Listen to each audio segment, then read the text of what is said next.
Hi everyone, welcome back to another video from Apps Academy.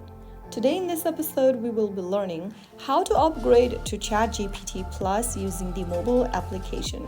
First of all, make sure that you have the official ChatGPT app installed on your device and then launch it open. Make sure that you're logged in using your OpenAI account as well, and once logged in, click on the two horizontal lines at the top left corner. From the expanded menu, click on your name at the bottom and you will be taken to this settings menu. In order to upgrade to ChatGPT Plus, click on Upgrade to ChatGPT Plus button on the third row and then click on the Upgrade button at the bottom to start up with the upgrade process. You will see details about the Plus plan including your pricing and benefits. Click on the Upgrade button and enter your payment information as requested.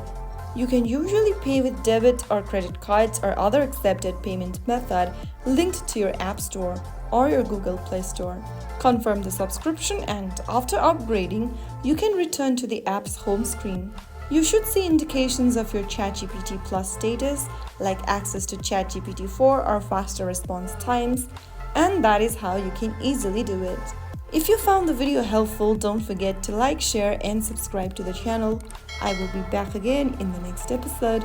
Thank you for watching.